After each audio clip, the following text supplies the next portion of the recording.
Bismillah, alhamdulillah, wa salatu wa salamu ala Rasulillah wa ala alihi wa sahbihi wa wala hamma ba'd. So we were still doing the Ghazwa of Muraysi', the expedition of Muraysi', and we said the Ghazwa of Muraysi' is important not so much for the battle itself, but for the three things that happen after the battle. And we talked about the first of those three things being what? What was the first of those three? So the marriage of the Prophet ﷺ with Juwayriyah, which led to the entire tribe being freed and then converting to Islam and then being returned to their property, and so everything remained the same except that they were now Muslim, right? And the marriage of Juwayriyah truly illustrates the plurality of our Prophet ﷺ's marriages.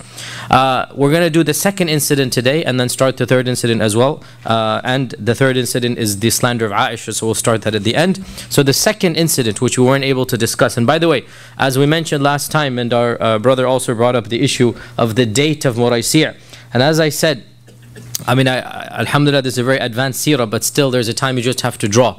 But nonetheless, no problem in mentioning some of the controversies. So Muraysi', when did it occur? And therefore, when did the slander occur? And when did the marriage of Juwayriyah occur? All of it is depending on when does Muraysi' occur. So there's many positions about this, but there's two very strong positions. The first of these is that in the 5th year of the Hijrah Sha'ban, the second in the 6th year of the Hijrah Sha'ban. Difference of 1 year. Now, this is a theoretical difference. It doesn't really matter, frankly speaking. Doesn't change anything, right? It's just a historical question. When did Muraysi' take place? And when did, therefore, the marriage of the Prophet and then the slander of Aisha, when did it take place? This is two major positions. And the problem is, and again, this is a little bit advanced, but nonetheless, labas to mention a little bit about it. The problem comes, people are remembering narratives many years after they happened, and piecing together all of the narratives. There's two individuals mentioned, both of which could not have been alive or present in the story in the same year. That's why this controversy occurs. Okay, two names are mentioned, and both of these names are clashing with each other in terms of chronology. And both of these names are mentioned in Bukhari, and both of these have authentic asanid, right? This is the problem. And just again, a little bit of background. So one of the individuals is Sa'd ibn Mu'adh. Now, Sa'd ibn Mu'adh, he dies right after Khandaq. He would not have been alive in the 6th year Sha'ban. Impossible. Because Khandaq takes place when? 5th year Shawwal. Right? And he dies 1 month after that. Okay? So, those who say this incident took place 5th year Sha'ban, everything fits. So far so clear. Correct? So far so clear. Because Sha'ban, Ramadan, Shawwal. Okay? Now, who's the other person mentioned? The other person mentioned is Zainab bint Jahsh. Now, Zainab bint Jahsh is the wife of the Prophet ﷺ. She did not become his wife except in the end of the 5th year. So if we say this incident took place in Sha'ban of the 5th year, Zainab is not yet his wife, so they say then Sha'ban of the 6th year. But then how does Sa'd ibn Mu'adh come in? So one of the two figures historically is incorrect. The memories of the people narrating got messed up and confused. Now, that's just one issue. Then there are many other issues as well that are much more trivial. And as I have mentioned many times, one of the biggest problems that seerah researchers have is to piece together the stories of the seerah to form a complete narrative, and also to make a chronology. When did exactly these things happen? It's not that easy. And Ibn Ishaq has a position, and At-Tabari has a position. So from the very beginning we've had this ikhtilaf about when did Muraysi' occur, when did all of this occur. And so again, just so that you should be aware, what we're following now is 5th year Sha'ban. But frankly, there is a strong case to be made, which our brother brought some points up, a strong case to be made, 6th year Sha'ban. And honestly, nothing different is to be, so what? I mean, whichever of the two positions takes place, it's a historical curiosity. Right? When did it take place? So do realize though that the majority of Seerah books are following Ibn Ishaq. Ibn Ishaq says 6th year Sha'ban. So the majority of Seerah books will not be discussing Muraysiyah when I'm discussing it. But most modern researchers that are a little bit more critical, because 90% of Seerah researchers, they took Ibn Ishaq as the model. Khalas. Whatever he says goes. They just were easy with it. Ibn Ishaq was considered to be the main authority of Seerah. Modern researchers, they make Ibn Ishaq one authority amongst many authorities. And they're a little bit more critical.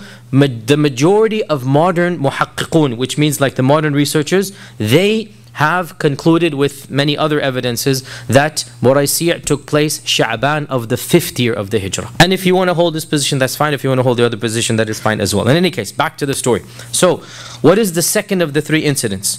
The second of the 3 incidents involved the return journey from the battle back to Medina. And as I had mentioned before, the Battle of Muraysiyah, the majority of the hypocrites participated in it. Why? Because it was, number 1, very close. Number 2, there was no harvest season, so there's no temptation to stay. Number 3, there's a guaranteed win. There's no chance of failure. And there was no casualty at Muraysiyah except an accidental friendly fire casualty. There was 0 casualties at Muraysiyah. It was guaranteed win. So seeing the guaranteed win, all of the hypocrites, and at the head of them Abdullah ibn Übeyy ibn Salul participated. He had never participated in any expedition before or after. So Muraysiyah had the largest concentration of hypocrites. Tensions are bound to happen, and that's why 2 of the 3 stories involve hypocrites. Number 1, this one. Number 2, slander of Aisha, which is all about the hypocrites as well, right? So why are the hypocrites playing a central role in this Muraysiyah? Because they have the highest concentration ever in any expedition. Things are bound to happen. In Tabuk, and other things happen, but Abdullah ibn Übeyy did not participate in Tabuk. He wasn't there in Tabuk, right? This is the only major expedition Abdullah ibn Übeyy is a part of. So what happened? The story goes as follows. And by the way, I did not mention before that Abdullah ibn Übeyy, obviously, actually I did mention this, I think. He had converted reluctantly. When did he convert? Who can remind me? When did he convert? After Badr. After Badr. When it was clear that there's no point in remaining a pagan, he was one of the last people to convert. And before he converted, he has some very, very harsh statements. This is before his conversion. In the first 1.5 years before Badr, that once the Prophet ﷺ passed by riding his donkey, and Abdullah ibn Übeyy snuck his nose up and put his hand on his nose and said, "Don't bring this stench when you walk by me." He's saying that to the Prophet ﷺ. But now, at this point in time, he's a pagan. Has not converted. And he would also tell the Prophet ﷺ and the Muslims when they recited the Quran to lower their voices and not to disturb him. Don't disturb me when I'm sleeping with your recitation or with your salah, with your adhan. So clearly there was a kibr or arrogance from the very beginning. And then after Badr he was forced to accept Islam, meaning he realized there's no hope in remaining a mushrik. And at Uhud we all know what he had done. Now in Muraysiyah he's burning inside, and something took place where he made some very harsh comments. What happened? It is mentioned that 1 Ansari and 1 Muhajir, amongst the young men of both sides, they went to collect water for the caravan. And on the way, just like youth do, they began disputing over something, and so one of them kicked the other. And the other responded back with a punch. And the 2 began fist fighting. As the kids do all the time, they get into some dispute over something, and so they started fighting each other. Immediately the Muhajir said, "O Muhajirun, come and help me." And the Ansar said, "O Ansars, come and help me." They're screaming out. So the Muhajirun came to see what's happening, the Ansar came to see what's happening. Each one of them sided with their own youth, their own member. And the both of them, whatever the dispute was, we actually don't even know, subhanAllah. And this is of the wisdom of the Sahaba, as we said many times, they don't record these petty details. We don't know what was the issue going on. It's not mentioned. And there's no need for us to know. And so the two of them began disputing, the Muhajirun and the Ansar.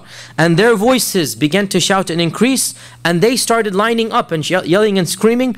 And tempers flared, weapons were about to be drawn. Tempers flared and weapons were about to be drawn.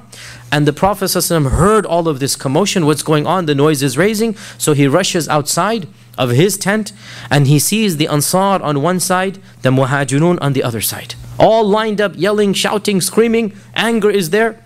And so he asks, what is going on? What are you doing?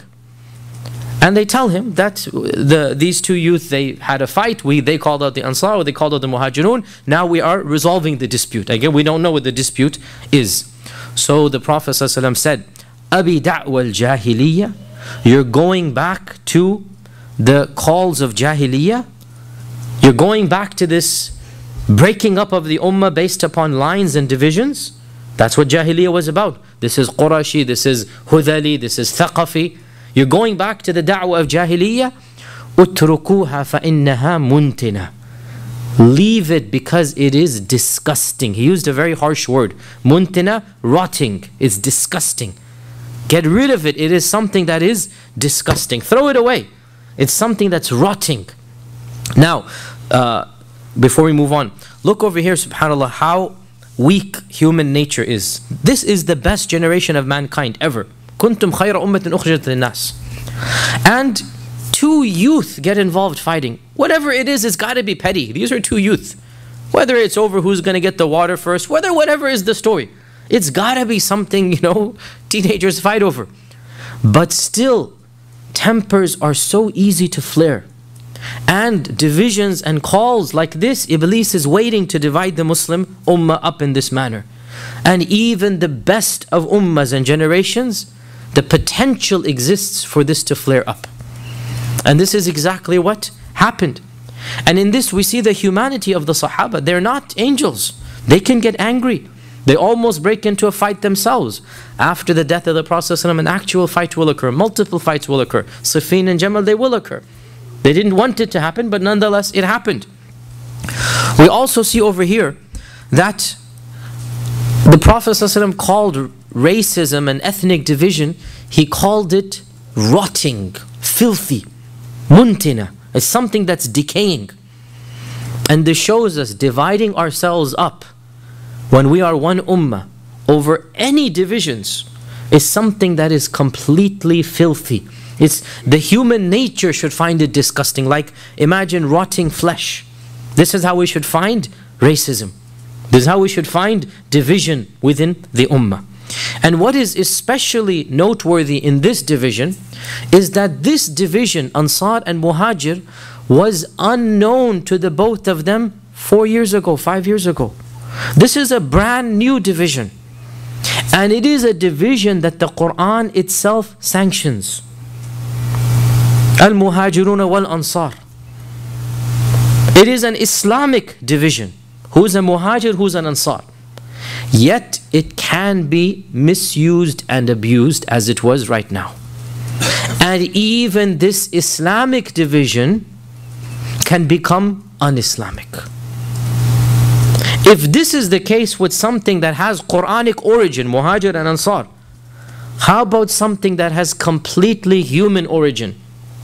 This is Arab, this is Pakistani, this is Bengali, this is Indian, this is Egyptian, this is Syrian. Or not even this. This is from this place in the Punjab and this is from that village in the Punjab. Imagine. And this is how it becomes. This is from North Egypt, this is from South Egypt. This is from this place in Sudan, that's from that place in Sudan. Subhanallah. If these divisions that are Quranic, our Prophet ﷺ said it's filthy and disgusting if it is used in this manner. Muntina, for something that the Quran itself approves if used correctly. If it's used incorrectly, it becomes disgusting. How about the divisions that are imaginary and man-made? How do they fall into the scheme of things, right? And this shows us the filth and the inherent un-Islamic concept known as racism. Now, this also shows us as well, by the way, how did the Prophet ﷺ solve this? He didn't get involved in the petty details, who said what and what happened. He just said, get over it, da'uha, leave it. Some disputes, you don't need to go to the nitty-gritty. Who said this? Who started it? It's his wisdom. This is actually going to cause worse problems. And this shows us when you're going to arbitrate between two people who are having a dispute, you need to use a lot of wisdom. Sometimes you need to go down to the minutiae. Who said what? When did they say it? Sometimes it's just best when this is happening, they're about to draw their swords, they're made to feel like foolish. How could we have gotten to this? Come on, forget about it. Come on, you're all brothers. Bismillah, let's move on. And the matter is forgotten. And this is of his wisdom, ﷺ, that he did not get involved in the minutiae. Who did what? Who started it? Who kicked whom? All of this is not even asked. Because that's actually going to do what? It's going to make it much worse. And this is of his wisdom, sallallahu alayhi wasallam. When Abdullah ibn Übeyy heard this, he became inflamed, became angry. Why did he become angry? Because he was happy to see the division. Because this division is something he wants to spread. And he wanted something to take place. When the fitna was quelled and the fire was basically quenched, he became irritated. And he said, is this what they have done? Meaning the Sahaba, they stopped fighting. They, meaning the Muhajirun, have competed with us in their numbers and their quantities. فِي الْعَدَدِ وَالْعُدَّةِ, in their number and in their quantity. Quality and quantity. And this is exactly like, then he mentioned a very vulgar expression of Arabic, which translates in English as, fatten your dog only so that it will come back to eat you. That's an expression, means something. What does it mean? It means it's very possible that the very person or friend or whatever that you're helping, it's actually going to become an enemy to you. And so astaghfirullah, he called the Muslims and their leader, even astaghfirullah, he's comparing them to la hawla la quwwata illa billah, this animal. So good, this is exactly like this saying of Arabic. And he mentioned this saying, that this is just like we say that fatten your dog and it's going to come back and eat you or bite you. By Allah, wallahi, لَإِن رَجَعْنَا إِلَى الْمَدِينَةِ, when we come back to the city, لَيُخْرِجَنَّ الْأَعَزُّ مِنْهَا الْأَذَلُ, the ones who have more honor will expel the ones who have no honor. لَإِن رَجَعْنَا إِلَى الْمَدِينَةِ لَيُخْرِجَنَّ الْأَعَزُّ مِنْهَا الْأَذَلُ. When we get back to Medina, now we're going to get rid of these people. The ones who have honor will get rid of those who have no honor. And then he started blaming his own hypocrites, and he said, you have brought this on yourselves, you have allowed them to come into your land, you have given them your money, you have shared your wealth. If only you withheld all of this, they would have been forced to go back to their own homes. So he's irritated at his own people, that look at what's happened now. And this shows us that by this time, the Muhajirun, their quantity really was rivaling that of the Ansar now. The people that were now emigrating, it's been now 5 years since the Hijrah, right? So the number of Muhajirun, and it's not just from Medina, from Mecca, sorry, all over people are coming, all over the place. Now their quantity has increased, and no doubt there is this sense of jealousy, of protection, of racism from this hypocrite, Abdullah ibn Übeyy ibn Salul. Now, he's saying this in his private tent, amongst his people who are, majority of them, they are munafiqun. But there was a young lad amongst them whose heart was full of iman. And his name was Zayd ibn Arqam. Zayd ibn Arqam. And Zayd ibn Arqam, when he heard this, he could not believe. I mean, this is clear kufr. Nobody can deny this, right? It is clear-cut kufr, making fun of the Prophet ﷺ, saying kufr statements, لَيُخْرِجَنَّ الْأَعَزُّ مِنْهَا الْأَذَلُ, the statement that he said, comparing A'udhu Billah, he could not believe this. And so he rushed to his uncle. He's a teenager, he doesn't know what to do. He rushes to his uncle, he says, I heard such and such. His uncle says, let's go to the Prophet. He takes him to the Prophet. He says, oh Rasulullah, listen to what my nephew has just heard. And so he narrates to him what he has heard directly from Abdullah ibn Übeyy ibn Salul's mouth. And Abdullah ibn Übeyy is called by the Prophet. Did you just say this? And he begins giving qasam after qasam, swearing the riwayat say the most strongest qasams imaginable. And this is a munafiq completely lying through his teeth, mentioning Allah's names completely in vain. He gives the strongest qasam, all the qasams he can think of, that he could never have said this, and this is a kid, how can you believe him, etc., etc. And so the Prophet ﷺ accepted the excuses of Ibn Ubayy. After all, he's giving all of these qasams, and after all, it is a very harsh things that have been said. It's just better to hope he didn't say it. It's very harsh things have been said. And this caused a huge issue between the Munafiqun and between the Ansar of Medina. Because obviously the Munafiqun supported Abdullah ibn Ubayy, and the Ansar were already fumed at him, and they're even more irritated. Umar ibn al-Khattab, after Abdullah ibn Ubayy left, he said, Ya Rasulullah, let me just get rid of this guy. Always he has this role in the seerah, right? Let me just get rid of this guy. دعني أضرب عنقه. Right? It is a munafiq. We all know he is a munafiq. And he insisted that there is no excuse for him now, Ya Rasulullah. And the Prophet ﷺ said, Da'hu, leave him. Don't kill him. Why? Because I do not want the people to say that Muhammad ﷺ kills his own companions. We'll get back to this point. Leave him. I don't want the people to start spreading rumors about me that I execute my own companions. And he immediately ordered all of the Sahaba of the army to pack their bags and rush back to Medina. Stop all of this chattering, all of this chit-chat, all of this qila wa qal. Pack your bags, let's go. And he marched non-stop for over 20 hours. Completely non-stop for the rest of the whole day and the entire night. Non-stop marching, such that pretty much the next morning they were outside of Medina. Why? Because as soon as they basically stopped outside of Medina, khalas, they fell asleep for the rest of the day. They said as soon as their heads hit the pillow, after 20-hour walk, what's going to happen? Right? Now, what was the wisdom of this? To get the minds off of all of this that's happening. Stop all of this chit-chat. Stop all of the rumor-mongering. Just to move on. Just come on, let's go. And they were so tired, they just have no time to start gossiping, because this is human nature.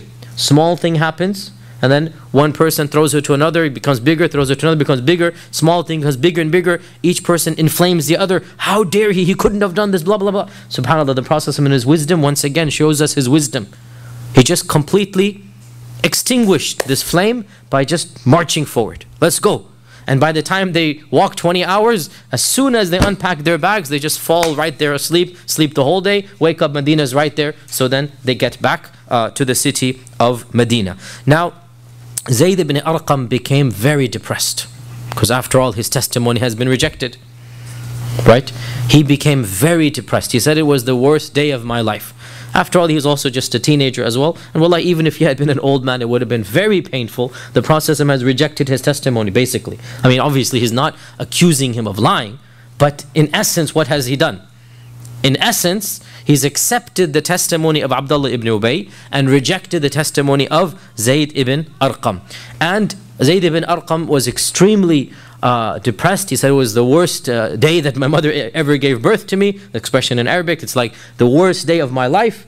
And right that morning, outside of Medina, Allah subhanahu wa ta'ala revealed all of the entirety of Surah Al-Munafiqun. The whole Surah Al-Munafiqun comes down in this battle, after this battle. Right? إذا جاءك المنافقون قالوا نشهد إنك لرسول الله والله يعلم إنك رسول والله يشهد إن المنافقين لكاذبون اتخذوا أيمانهم جنة. All of their qasams, and it's just a shield. Right? فصدوا عن سبيل الله. They're just preventing people from the way of Allah. In the surah, of course, Abdullah ibn Ubayy is quoted by exact expression. يقولون لئن رجعنا إلى المدينة ليخرجن الأعز منها الأذل. This is quoting Abdullah ibn Ubayy. Literally, it's in the Quran to this day. And Allah subhanahu wa ta'ala says, قُلْ فَلِلَّهِ الْعِزَّةُ وَلِرَسُولِهِ وَلِلْمُؤْمِنِينَ وَلَكِنَّ الْمُنَافِقِينَ لَا يَفْقَهُونَ. Right? To Allah belongs all izzah, and to His Rasul, and to the believers. The munafiqun have no knowledge, they have no understanding. And the whole surah is basically a criticism of the munafiqun and exposing of the faults of the munafiqun. And when the surah was revealed, the Prophet ﷺ called Zayd ibn Arqam, held him by the ear, and he said, Allah has confirmed that this has heard the truth. Allah has confirmed this has heard the truth. Your ears have been confirmed by Allah subhanahu wa ta'ala. Right? So to calm him down, that after all the kid was feeling so hurtful and painful, so the Prophet ﷺ cheered him up and said that Allah has affirmed that your ears have heard the truth. And the news had spread in Medina, what is happening. And this is, again, when the army is about to come in, this was the sunnah of all armies of the past, there's a crier that comes basically to tell the people that the army is coming, get ready, and the crier also brings information. And so all of this is spreading in the city of Medina, and Abdullah ibn Ubay's son hears of this. And his name, by the way, was also Abdullah. Abdullah ibn Ubay. And he was a believer. He was not a munafiq. And Abdullah ibn Abdullah, the son of the leader of the hypocrites, when he heard about all of this, he went outside to meet the Prophet ﷺ before he comes in. And he says to him, Ya Rasulullah, it has reached me that you're considering executing my father. And if you command anybody to execute him, now remember, he's grown up in Jahiliyyah times, he still has the ways of Jahiliyyah. He says, I don't think that I can see another man walk around in the streets of Medina knowing he's killed my father, except that I'll have to kill him. And if I kill him, I've killed an innocent Muslim, I'm going to go to Jahannam. So I think the only solution is you command me to do this execution. He's worried. This is what he's worried about now, right? Like he has spent the last night sleepless. That what am I going to do now? If somebody else executes him, I cannot remain. Now again, this was primarily in their Jahili custom. That was the way it was. That it's your tribal loyalty. It's your, no matter how much you hate or don't like, that's why the Prophet himself was protected by his own tribe. Right? It's that loyalty that they have. And he's raised in that environment. So he said, if you command anybody else to kill him, I don't think I can withhold my sword from him. He's going to die. And if he dies from my hand, then khalas, I'm done. The only alternative, you tell me, give me the commandment, so that I cannot blame anybody but myself. Subhanallah. This is a real sign of obedience to Allah and His Messenger. A real sign of there's no alternative other than I'll have to do this deed. And our Prophet ﷺ said to him, La, bal ahsin suhbatahu. No, rather, your duty is to be good companion to him. You cannot do this to him. Your duty is to be a good son or a good, be loyal to him basically. And he promised him, the Prophet promised him, that we shall be good to him and gentle with him as long as he lives with us. So he promised Abdullah ibn Abdullah that, look, as long as your father is alive, we're not going to do anything to him. And that was his promise that he lived up to, and that's exactly what he did. So when he got this news, he felt a big sigh of relief, but he was still very angry at his father. And so he stood at the gate of Medina waiting for Abdullah ibn Ubayy, his own father, to come. And when he came, he said that you were the one who said, La yukhrijanna al-a'azzu minha al-adhal. Right? And wallahi, I will not allow you to come back to Medina until the Prophet ﷺ has given you permission. His own son became basically the preventer. How dare you say this? And then you're going to come back to the city? I'm not going to let you do this until the Prophet ﷺ himself gives you permission. And therefore he had to wait until the Prophet ﷺ came and then gave him permission to enter the city. And then Abdullah ibn Ubayy entered the city. Now, subhanAllah, this is just an amazing story. Wallah, is one of the most interesting stories. And by the way, his son, so Abdullah, as you know, Abdullah ibn Ubayy ibn Salul died in the lifetime of the Prophet ﷺ. It was his son who, when his father died, he felt that softness, he felt that rahmah for him. He was the one who went to the Prophet and said, Ya Rasulullah, give me one of your cloaks, your rida, give me one of your garments that I will use as a kafan for my father. Perhaps Allah might forgive him. Again, this is in the end, there is rahmah. It's your father in the end of the day, you know. So the Prophet ﷺ not only gave him the rida, he went to the cemetery, he prayed janazah for, this was before Allah revealed, don't, وَلَا تُصَلِّ عَلَى أَحَدٍ مِّنْهُ مَاتَ أَبَدًا وَلَا تَقُمْ عَلَى قَبْرِهِ. This is in Surah Tawbah. And this was when Allah revealed, at the death of Abdullah ibn Ubayy, Allah revealed, never ever go to one of their graves, and never stand at their graves and pray for them, and never ask forgiveness for them. If you were to ask 70 times, Allah will not forgive. This came down after Abdullah ibn Ubayy died.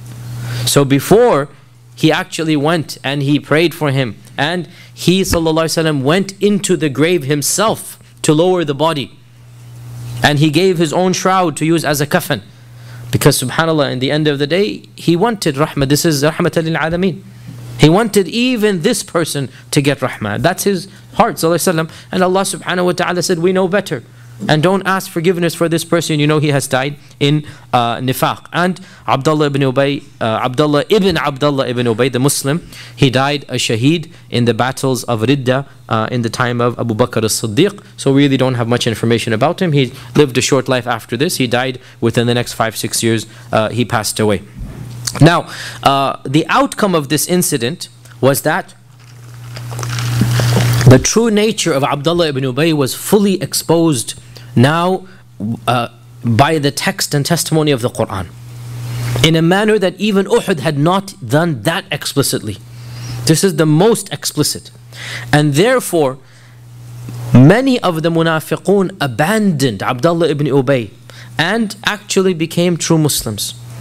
When Allah Azza wa Jalla revealed what He revealed, and it was very clear, many of them abandoned and they became true Muslims. And the Prophet ﷺ later remarked to Umar ibn al-Khattab that, what do you think, O Umar? Meaning about all that has happened. For indeed, if I had commanded him to be killed the day that you told me to kill him, I would have turned away many people, his followers. Those same people, if I were to tell them to kill Abdullah ibn Ubayy now, they would be the ones doing it. Do you understand? It's a long quote, but he's telling Umar, you were the one who wanted to kill him, right? What do you think now? You see the effects when those munafiqun embraced Islam, right? The Prophet ﷺ said to Umar, you see, do you remember that day? You wanted me to kill him. If I had killed him, all of these people would have remained hypocrites. But now, those people, if I were to tell them to kill Abdullah ibn Ubayy, they'd be the first ones to do it. Right? Their iman had now increased and they were now true believers. And Umar ibn al-Khattab responded, Wallahi, I know that the ra'i, or the opinion of the Prophet ﷺ, is always more blessed than my opinion. I know that of course this was the correct opinion, and your opinion will bring more barakah than my opinion. And this incident of not killing Abdullah ibn Ubayy, this is one of the main evidences, and there are dozens of evidences, and this is an issue of fiqh and usul al-fiqh. One of the main evidences of something known as maslaha. And maslaha means public welfare, the good of the people. That the Muslim ruler or the Muslim jurist or the Muslim faqih, he looks at the maslaha, or what is good for the ummah, and bases laws on maslaha. And the issue of maslaha is one of the sources of Islamic law. And these days especially, a lot is being written about it. If you look at many organizations and many books, and you just log on to any Islamic bookstore, lots of books about maslaha. And there's no doubt that, this is a whole long topic in of itself, but there's no doubt that maslaha is a source of law, because our Prophet ﷺ took into account what would be the repercussions if he killed Abdullah ibn Ubayy. He weighed the pros and the cons, and he said the cons outweigh the pros, basically. Right? If I were to kill him, what are the people going to think of this religion? What will they think of me killing my own father? They're not going to know he's a hypocrite. The perception will be what? The Prophet Muhammad ﷺ is killing his own people. And I don't want them to say this about Islam. By the way, this also shows that it's a part of our religion to have a good image in front of non-Muslims. PR is a part of every firm, every company, every group, every ethnicity, every religion. Some overzealous Muslims, they say, who cares what other people think about this? Here our Prophet ﷺ is saying, I don't want people to think wrong about Islam. You have to think about the image you're giving to your religion, not to your ego, not to yourself, to your faith, to your people. And that's why the Muslim always has to be extra scrupulous, extra careful, extra honest. There's an impression that has to be given, not for your sake. You people need to know this is what your religion teaches and practices. He says, I don't want the others to say, let not the non-Muslims say that Muhammad ﷺ kills his own people. Even though Abdullah ibn Übeyy deserves the punishment. But what is the negatives of this punishment? It outweighs the positives. And this is the issue of maslaha. Now just a footnote here. Maslaha is very popular in our times for one simple reason, and that is that many of those whom I have called progressives and whatnot, they really like to harp on this point because they believe that maslaha can be used to basically trump Islamic law. That if the Quran says X or if the Sunnah says Y, then they say, oh, maslaha doesn't make sense, X doesn't make sense. Maslaha says let's do something else. And this is one of the reasons why there's so much talk about maslaha in our times. Yet in these very evidences, and this is what the classical four Sunni schools say, maslaha is an evidence in the absence of an Islamic text, not when there is an Islamic text. And even in this very incident, what does Umar conclude with? Wallahi, I know that the position of the Prophet ﷺ is always going to have more barakah than my position. There is no maslaha in opposition to a text. Maslaha is used when the texts are silent. Texts are silent, now go ahead. What is public benefit? Let's discuss this. Bring together lawyers, bring together experts, bring together economists, bring together civil servants. Let's discuss how should the country be run. In areas where the Sharia is silent, this is where maslaha comes into play. As for something that is explicit in the Quran or Sunnah, that Allah has commanded, the maslaha is in obeying the command, whether we see it or not. And that's really the whole point in our times why the issue of maslaha. And there are certain organizations, wallahi, there's one organization that has released over 10 books in English in the last 3 years about maslaha. Over 10 books, all of its books about maslaha. Maslaha in Islamic law, you know, all of this issue. What is the reason? As I said, the goal is to kind of chip away from the texts of the Quran and Sunnah, and we, or at least I personally, do not at all agree with this. Maslaha is only used in the absence of a text and not to discredit a text. And this is what the four madhahib all say. Okay, so this is the second of the third issue, and that is the issue of Abdullah ibn Übeyy and what he said. Now we get to the third, and this will last us all of the remainder and also next week and also the week after that. This is the very long story about the slander of Aisha radiallahu ta'ala anha. يا من أجبت دعاء نوح فانتصر وحملته في فلكك المشحون يا من أحال النار حول خليله روحا وريحانا بطول